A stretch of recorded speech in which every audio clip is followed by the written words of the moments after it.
गुल प्लाजा में आग कैसे लगी? क्या ये साजिश थी या बाय मिस्टेक किसी से लगी?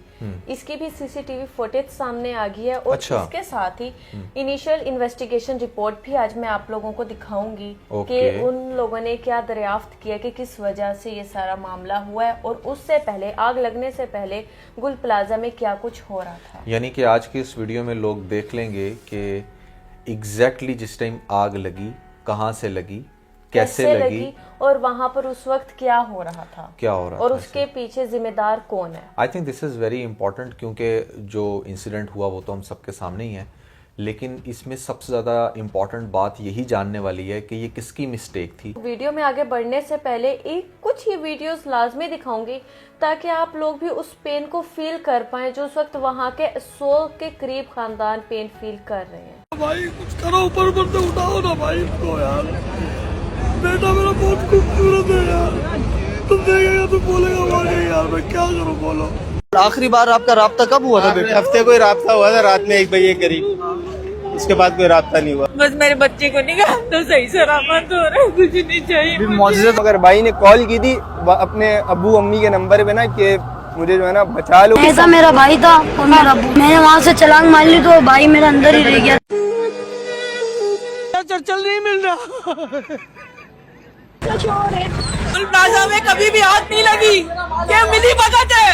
कहाँ है मेयर कराची, कहाँ है मुराद अली शाह? तुम लोग बोल के बुटो खपे तो आओ ना, लोगों का नुकसान पूरा करो ना। रमजान सर पे लोग बेरोजगार हो गए, लोग अंदर मर रहे। इसको तोड़ो यार, इसको खोल दो यार।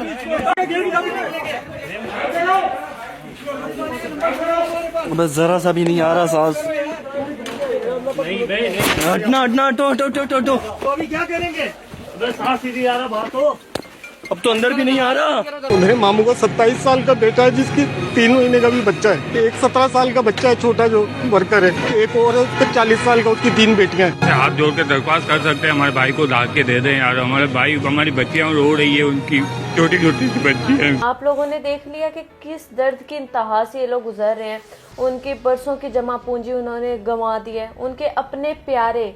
यहाँ पर 1-2 स्टोरीज नहीं है, मैंने आप लोगों को शादी की स्टोरी दिखाई, एक प्रेग्नेंट वुमन की स्टोरी दिखाई, एक बच्चा जिसने अपने बाप को जलते हुए देखा उसकी स्टोरी दिखाई। यहाँ पर ये सिर्फ चंद एक हैं। आप देखें कि यहाँ पर 100 से ज्यादा खानदान थे। बहुत सारे लोग तो ये यकीन ही नहीं करे कि यहाँ पे सिर्फ 84 लोग थे। इसके अंदर एक ये भी स्टोरी है। बहुत सारे लोग ये कह रहे हैं कि ऐसा नहीं हो सकता, वहाँ पे इतने ज्यादा कस्टमर्स आए हुए थे, वहाँ पे सारे दुकानदार भी थे, तो ये 100 से भी ऊपर की गेम है। इसके अंदर एक और बड़ी पेनफुल स्टोरी है, वो ये भी है कि एक बच्चा जो काम करता था वहाँ पर, वो अपने सेठ को बाहर निकाल के लेकर आया। जब बाहर निकाल दिया उसने तो वो वापस अंदर गया मजीद लोगों को रेस्क्यू करने, और उसके बाद फिर वो वापस नहीं आया। यानी कि आप देखें कि वो कितना अच्छा बच्चा था, कितना उसके दिल में दर्द था कि ये क्या हो रहा है, लेकिन उस बेचारे को अपनी जान नहीं वो बचा सका। और ये भी मेरे लिए बड़ा पेनफुल था। और 100 के करीब ये लोग हैं जिनकी डेथ हुई है, और ये हर ख़ानदान के साथ अगर आप ऑन एवरेज 5 बंदे भी जोड़ो तो 500 लोग इससे इफ़ेक्ट हुए हैं, ठीक है। और यकीन माने जो वहाँ पर लॉस हुआ है ना, वो तो ऐसा है कि स्टिल अभी तक उसकी काउंटिंग चल रही है। अगर आप ये कहें ना कि ये 8 अरब का लॉस था या 10 अरब का लॉस था, तो ये कोई फिक्स फिगर नहीं रही। अब मतलब इट्स लाइक कि अब हर शॉपकीपर जब आकर बता रहा है कि उसका वहाँ पर कितने करोड़ों का सामान था, कुछ शॉपकीपर्स का इटसेल्फ अरब का भी सामान, क्योंकि 1 करोड़ में आता है कि आज अगर आप एक बिजनेसमैन से पूछें 1 करोड़ के नुमान सामान को छोड़ो, जो उनके शॉप की वैल्यू थी, शॉप की वैल्यू, कंस्ट्रक्शन की वैल्यू। फिर अब आप ये देखें कि यहाँ पर अब जब ये नई बिल्डिंग बनेगी तो ये 3, 4, 5 साल तो कहीं नहीं गए इस बिल्डिंग को बनते हुए। फिर शॉप एलोकेशन, फिर दोबारा से कस्टमर का ट्रस्ट बनना, मतलब ये अब 7-8 साल की गेम बन चुकी है। कल की वीडियो के बाद बहुत सारे कमेंट्स तो हमें इस तरह के भी आ रहे थे कि हम लोग तो अब किसी भी मॉल में, किसी भी शॉप में जाने से डर रहे हैं। पहले वीडियो में मैं आपको सीसीटीवी फुटेज दिखाऊं या मैं आप लोगों को वो रिपोर्ट दिखाऊं, मैं चाहती हूँ कि आप लोग और नुमान आप मेरे कुछ क्वेश्चंस हैं उनके आंसर्स दें, ताकि ये जो सीन है ना थोड़ा सा समझ में आ सके। अब यहाँ पर सबसे पहला मेरा जो क्वेश्चन है वो ये कि हमारी गवर्नमेंट ने अनाउंस किया कि 1-1 करोड़ मिलेगा शॉपकीपर्स को। हुकूमत सिंध की तरफ से हर उस शख्स की जिसने जान गई है 1 करोड़ रुपया उनको देंगे, और वो इंशाल्लाह कल से शुरू हो जाए, ठीक है। लेकिन वहां पर उन मजदूरों का क्या, उन मासूम बच्चों का किया जो उधर उन दुकानों में काम करते थे। आपको पता है 18-18 साल के, 16 साल के, 21-22 साल के बच्चे वहां पर काम करते थे, क्या उनको भी दिए जाएंगे? उनका वली वारिस कौन है? यहाँ पर एक बाप की फरियाद सुनो, वो कह रहा था तुम मेरा बेटा देखो इतना खूबसूरत है, इतना खूबसूरत है, कहीं से उसको ला दो। वो भी किसी मजदूर का ही बेटा है ना। पहले तो बात है कि जान की कोई भी कीमत नहीं हो सकती, तो गवर्नमेंट का ये स्टेप वैसे तो खुशाइंदी है कि ठीक है जिन्होंने अपनी जान गंवाई है उनको हम 1 करोड़ देंगे, और बाकी भी जो चीज़ें हैं वो एवेल्युएशन प्रोसेस में है। ठीक है, अभी वो उस चीज़ को एवेल्युएट कर रहे हैं कि अच्छा किसका कितना लॉस हुआ, और जिनका जान का लॉस हुआ उनको तो 1 करोड़ बता दिया, अब जिसका बेटा भी गया उसको 1 करोड़ मिलेगा। एंड आई थिंक गवर्नमेंट यही कर सकती है रीच। अब मुझे आप एक बात बताओ, एक बंदे को 1-1 अरब रुपया दे दिया जाए, हमारी गवर्नमेंट उस कैपेसिटी में भी नहीं है, हमारी गवर्नमेंट उतनी रिच नहीं है। मतलब रिच अगर होगी भी तो उनके और बहुत सारे टारगेट्स हैं जो वो पहले करना चाहेंगे। तो अगर तो आप ये कहें कि ये जितना भी लॉस हुआ, चाहे ये 30 अरब का लॉस है या 20 अरब का लॉस है, ये सारा का सारा गवर्नमेंट हैंडल करेगी, तो इट्स नॉट गोना हैपन। ठीक है, हमें थोड़ा सा रियलिटी ग्राउंड को अंडरस्टैंड करना पड़ेगा। वो जो लोग इतने रो रहे हैं, चीखो पुकार कर रहे हैं, वो इसीलिए तो रो रहे हैं क्योंकि उनको भी पता है कि उनकी जिंदगी की जमा पूंजी लुट गई है और वो चीज रिकवर नहीं हो सकेगी। अच्छा नुमान, इसके साथ ही गुल प्लाजा सिर्फ एक वहां पर बिल्डिंग नहीं थी, उसके साथ भी एक और प्लाजा था, राइट साइड पे भी, लेफ्ट साइड पे भी। क्या आग इधर की इतनी समझदार थी कि वो गुल प्लाजा के अंदर ही रही, साइड वाली लेफ्ट या राइट बिल्डिंग को उसने क्यों नहीं इफेक्ट किया, वहां तक क्यों नहीं पहुंची? यही तो वो चीज़ है जिसकी वजह से बहुत सारी कॉन्स्पिरेसी थ्योरीज जो है ना वो सामने आ रही हैं और लोग इसके ऊपर डिफरेंट ओपिनियंस दे रहे हैं। और मेरा भी इस पर यह कंसर्न है कि अगर तो वो आग इतनी ज़्यादा वाइल्ड थी जो ऑर्गेनिकली लगी और फिर उसके बाद वो फैलती चली गई, तो उसका डेफिनेटली कुछ ना कुछ इम्पैक्ट साइड वाली बिल्डिंग्स पर भी होना चाहिए था। नो डाउट कि साइड वाली बिल्डिंग्स थोड़ी सी दिखने में न्यू लगती हैं, बट उसका वो इम्पैक्ट नहीं रहा। और जिस स्ट्रक्चर से उसने गुल प्लाजे को जलाया है ना, वो भी किसी प्लानिंग से कम नहीं लगता। उसके ऊपर मैं आगे जरूर रोशनी डालूंगा। अच्छा नुमान, आज न्यूज में देख रही थी तो वहां पर एक बहुत ज्यादा अजीब बात मुझे सुनने को मिली। टेक्निकल कमेटी ने इमारत को खतरनाक करार देकर गिराने की सिफारिश कर दी है। आपको पता है गुल प्लाजा में लोगों का अरबों का नुकसान हुआ है, ठीक है ना। वहां पर अभी भी नकदी मौजूद है, बाकियात मौजूद हैं सामान की। हमारी गवर्नमेंट को इतनी जल्दी क्या है उस जगह को गिराकर मलियामेट करके दोबारा कंस्ट्रक्शन स्टार्ट करने की? यार अभी वहां पर पहले काउंटिंग तो पता कर लो, 84 से कुछ ज्यादा लोग हैं, कौन लोग हैं? आप तो बस उस सारे को इतनी जल्दबाजी में क्यों खत्म कर रहे हो? ऐसा क्या है वहां पर? हाँ, मजे की बात यह है कि ये वाली न्यूज़ पिछले 3 दिन से गर्दिश में है और बस उनका बस नहीं चल रहा कि इसको आज ही बाकी की जो बिल्डिंग है उसको भी गिरा के नई बिल्डिंग कंस्ट्रक्शन जो है वो स्टार्ट कर दी जाए। और मैं आपको बताता हूँ, इसमें बिल्कुल आपकी बात बिल्कुल ठीक है और क्वेश्चन बड़ा वैलिड है। क्योंकि आप देखें, अगर करेंसी नोट्स की बात की जाए, क्योंकि एक वीडियो मेरे सामने ऐसी भी आई थी जहां पर बेतहाशा करेंसी नोट किसी के गले से निकले हुए थे, वो जले हुए थे, आधे जले हुए थे। तो इस तरह के जिसकी जितनी भी नकदी है, चाहे वो गीली हो गई है या वो चाहे जल गई है, वो सारी की सारी बैंक से जाकर उनको न्यू करेंसी में कन्वर्ट कर सकते हैं। क्योंकि बैंक ने जो नोट ख़राब हो जाते हैं ना, वो वैसे भी उसको डिस्पोज करके नए नोट इशू करते हैं। तो वो तो नोट्स बड़ा इजीली आप बैंक से जाकर उसको नए नोट हासिल कर सकते हैं। जिन लोगों के भी यहाँ पर दुकानदार के गलों में पैसे थे, आई थिंक सबसे पहले उनके गलों से पैसे उन तक पहुँचाने चाहिए, ठीक है। क्योंकि ज़ाहिर बात है लोग भागे हैं, बहुत सारे लोग कैश में ट्रांजैक्शंस हो रही होती हैं, हर चीज़ बैंकिंग ट्रांजैक्शन में नहीं होती यहाँ पर, ख़ास तौर पे जिस तरह की ये मार्केट थी। तो मेरे ख्याल से करोड़ों की तादाद में जो कैश होगा वो रिकवर किया जा सकता है, जिसको बैंक से एक्सचेंज करना चाहिए। दूसरी बात यह है कि देखें, अभी तक 84 लोगों का भी, अगर इनके बकौल 84 लोग हैं, तो आप ये देखें कि 70 को आई थिंक ये अभी तक रिकवर कर सके हैं। बाकी के जो 14 लोग हैं उनका भी तो पता चलना चाहिए ना।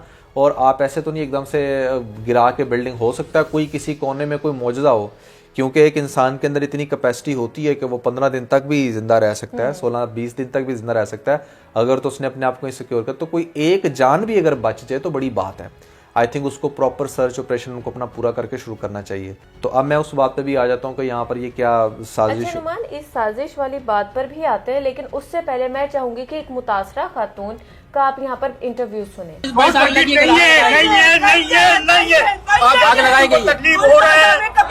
तकलीफ हो रहा है, अगर मुझे मारना चाहे, जलाना चाहे, जला दे। ये इस सारी चीज़ों का ताल्लुक उसी प्लानिंग के साथ और उसी साजिश के साथ है जो मैं उसको डिस्कस ज़रूर करना चाहूँगा, लेकिन आप पहले जो रिपोर्ट है, एक्चुअल रिपोर्ट है, वो लोगों के सामने रखते हैं। जिसके मुताबिक गुल प्लाजा में आग मसनूई फूलों की दुकान में लगी। मुबैना तौर पे दुकान में मौजूद बच्चे माचिस या लाइटर से खेल रहे थे, जिससे इब्तदाई तौर पर आग दुकान में मौजूद सामान में लगी और फैलते हुए आग बिजली के तारों तक पहुंच गई। आग लगते ही इमारत में मौजूद अफराद खारजी रास्तों की तरफ भागे। दरवाजे बंद होने की वजह से भगदड़ मची। हादसे के वक्त प्लाजा में ज्यादातर दुकानें खुली हुई थी। इमारत के छत के रास्ते पर भी ग्रिल लगी हुई थी। तो नुमान रिपोर्ट तो ये सब कुछ बता रही है, आपने भी सुन लिया। रिपोर्ट सामने आ गई है और मैं आपको बताता हूँ बेसिकली आर्टिफिशियल फ्लावर्स क्या होते हैं। ये होते हैं आर्टिफिशियल फ्लावर्स, ये हम भी पीके लग्जस पर बेचते हैं। और आर्टिफिशियल फ्लावर्स की जो शॉप थी उसके अंदर आग लगी। अब ये जो आर्टिफिशियल फ्लावर्स की जो बेस होती है ना, ये प्लास्टिक की होती है और ये ऊपर फैब्रिक के, कपड़े के बेसिकली फ्लावर्स होते हैं और ये बहुत हाईली इनफ्लेमेबल जो है ना एक आइटम है।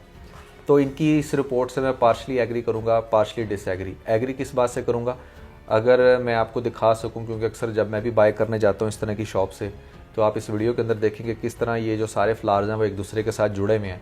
और ना सिर्फ ये सिर्फ नीचे पड़े होते हैं, ये पूरी की पूरी वॉल्स के साथ इनके आप कह लें पोर्ट्स होते हैं और उनके ऊपर ये पड़े हुए होते हैं। तो पूरी की पूरी जो शॉप है ना वो इन फ्लावर्स से भरी हुई होती है। क्योंकि ये थोड़े चीप होते हैं, सस्ते होते हैं, तो बहुत बड़ी क्वान्टिटी आपको रखनी पड़ती है थोड़ा सा प्रॉफिट अपना निकालने के लिए। और ये आप कह लें कि एक तो आइटम ऐसी है, फिर उसके बाद इसको कुछ इस तरह का आप कह लें कि इन पे स्प्रे भी हुआ होता है जो जिससे आग जो है ना वो ज़रा ज़्यादा तेज़ी से फैलने के खदशा होता है। और फिर ये प्लास्टिक के पैकेट्स में होते हैं। प्लास्टिक के पैकेट्स में होते हैं।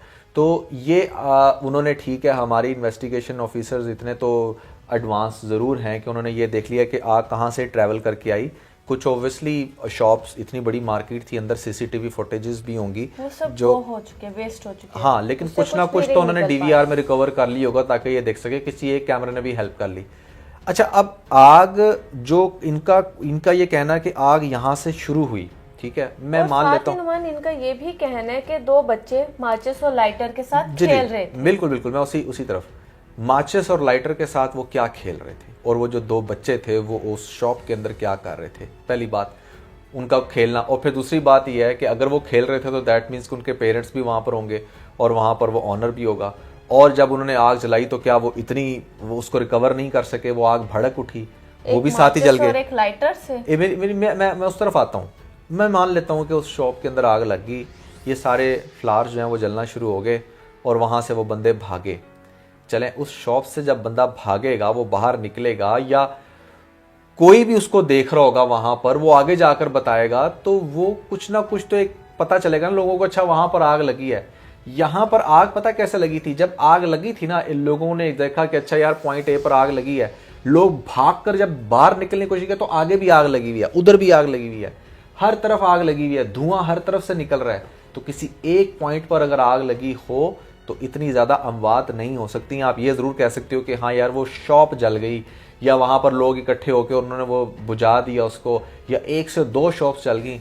लेकिन भाई इस लेवल की ये जहरीली आग थी कि इसके ऊपर जब पानी डाल रहे थे तो ये और भड़क रही थी, ठीक है ना, यानी कि ये इस टाइप का केमिकल था। और फिर आप अगर इस लेडी का भी फीडबैक सुने कि उसकी नाक से खून आना निकलना शुरू हो गया था, इसकी स्मेल इतनी अजीब थी कि कई लोग तो मतलब वो स्मेल को ही बर्दाश्त नहीं कर सके। तो मेरे ख्याल से आग शुरू वहाँ से ज़रूर हुई हो सकती है, लेकिन आग हर जगह पर लगी। और फिर वो आग 10 से 12 मिनट का सिर्फ स्पैन था, यानी कि 10 से 12 मिनट के अंदर उसने पूरे प्लाजे को आग लगा दी। मैं कहता हूँ किसी एक शॉप के अंदर आप चाहे उसके अंदर फ्यूल टैंक भी रख देना और उसको आप आग लगा दें तो भी वो 10 से 12 मिनट के अंदर पूरे प्लाजे के अंदर ऐसे आग नहीं लग सकती जैसी इसके अंदर दिखाया यहाँ पर। तो मोस्ट प्रोबेबली अगर आप एक छोटा सा क्लिप इनको रीच दिखा दें जो मैं देख रहा था वीडियो में, उसमें आप थोड़ा सा गौर करें कि लाइट कुछ देर के लिए पहले जाती है और जितनी देर में लाइट जाती है, अगर आप देखें ये कुछ व्लॉगर्स थे वहाँ पर शूट कर रहे थे, इनके बैकग्राउंड में लाइट गई है और फिर उसके बाद लाइट आई है। ये जब लाइट गई है और लाइट आई है ना, इसी दौरान वो सारी कार्रवाई डली है, क्योंकि ये वहाँ मौके पे मौजूद थे। इन्होंने जो अपनी टाइमिंग्स दिखाई हैं उससे भी ये बात वाज़ेह होती है, उसी और वही टाइम ऑफिशियल उस आग के लगने का भी। और उसके बाद आग ऐसे फैली और बस फिर फैलती चली गई है, क्योंकि इतना ज़्यादा धुआं था ना रीच, वो धुएं की वजह से लोगों को नज़र भी नहीं आ रहा था, लोग सांस भी नहीं ले पा रहे थे। तो इट्स लाइक क्लियर कि यहाँ पर कोई ना कोई साजिश ज़रूर है। और अब इसके अंदर जो मैंने थोड़ी सी रिसर्च की थी वो ये कि कब्ज़ा माफिया, ठीक है, कब्ज़ा माफिया ऐसे लोग जो डेफिनेटली बहुत देर से किसी चीज़ के ऊपर अपनी नज़र जमा के बैठे होते हैं और उनको ये होता है। और इसके अंदर ऑब्वियसली उनकी एक बड़ी हैवी किस्म की प्लानिंग हो सकती है कि किस तरीके से वो यहाँ पर जब डेफिनेटली एक चीज़ जलेगी, टूटेगी, फिर दोबारा से कंस्ट्रक्ट होगी, वो कैसे आकर अपने डॉक्यूमेंटेशंस के साथ, अपनी चीज़ों के साथ अपने मालकाना हकूक जो है वो दिखाने की कोशिश करेंगे, ठीक है। अभी यहाँ पर बहुत कुछ होगा। देखें, वैसे तो ARY के जो CEO हैं उन्होंने बड़ी अच्छी ऑफ़र दी कि 5 अरब रुपया वो एज अ लोन देंगे, बट पॉइंट इज़ कि वो 5 अरब जो एज अ लोन देंगे उसकी क्या कंडीशंस होंगी, क्या अगर वो 5 अरब उनसे लेकर सारे लोग वहाँ पर शॉप्स का कर लेते हैं, बना लेते हैं, और उसके बाद वहाँ पर वो लोन को रीपे नहीं कर सकेंगे, तो क्या पूरे के पूरे प्लाजे का मालिक ARY का CEO बन जाएगा, ठीक है। ऐसी बहुत सारी थ्योरीज हैं सामने। और अगर उन्हें शॉप मिल जाती है तो उनके पास इन्वेस्टमेंट के पैसे कहाँ से आएंगे, वो लोग सामान कहाँ से लेंगे, वो लोग क्या कैसे बाइंड करेंगे। यूँ इस तरह के तो ऑफर डोमिनियन मॉल वालों ने भी करवाई है, बहुत सारे लोगों ने बहुत सारी ऑफर्स करवाई हैं, हम फ्री शॉप्स देंगे, ये करेंगे, वो करेंगे। अच्छा, वो फ्री शॉप्स अगर अपनी उसमें देंगे तो अपनी लोकेशन में देंगे तो उनको भी ये बात बहुत अच्छे से पता होगी कि कस्टमर इधर आएगा, ना वहाँ का कस्टमर हमारे मॉल वो तो आएगा, वो तो आएगा। लेकिन अगर लेट से आपकी कोई चीज़ जल गई है और आप बड़ी प्रीशियस जगह पर आपकी वो चीज़ थी, मेरी जो चीज़ है ठीक है, बड़े फेमस है, मेरा एक बड़ा आप कह लें कि बड़ी अच्छी लोकेशन पे है, लेकिन मैं आपको अपनी जगह पर बुला के आपकी प्रीशियस लोकेशन पे अपना कोई मॉल बना लूँ, ठीक है, ये भी चीज़ हो सकती है। तो इसके अंदर बहुत सारी चीज़ें हैं भैया, देखते हैं क्या होता है। ये गुल प्लाजे वाला जो सीन है ना, ये ऐसा ओपन एंड शट केस नहीं है, ये कई साल चलेगा, ये कई साल चलेगा, ये चलना भी चाहिए, ये इस तरह से नहीं हो जाना चाहिए। खासतौर पे ये चीज़ तो बिल्कुल हजम नहीं होती कि अभी 4 दिन हुए नहीं इस मामले को, अभी क्या नाम है, हर चीज़ वाज़े तौर पे सामने नहीं आई और आप लोग बिल्डिंग को गिराकर दोबारा से कंस्ट्रक्शन स्टार्ट कर रहे हैं। मेरे ख्याल से ये 8-10 साल केस चलेगा। सो या that was everything about this video. आप लोगों के जहन में इससे रिलेटेड कौन कौन सी क्यूरीज हैं, आप हमें कमेंट सेक्शन में जरूर करना, ताकि नेक्स्ट एपिसोड में वो सारे सवाल मैं नुमान के सामने रखूंगी। इसके साथ बहुत सारा ख्याल रखें।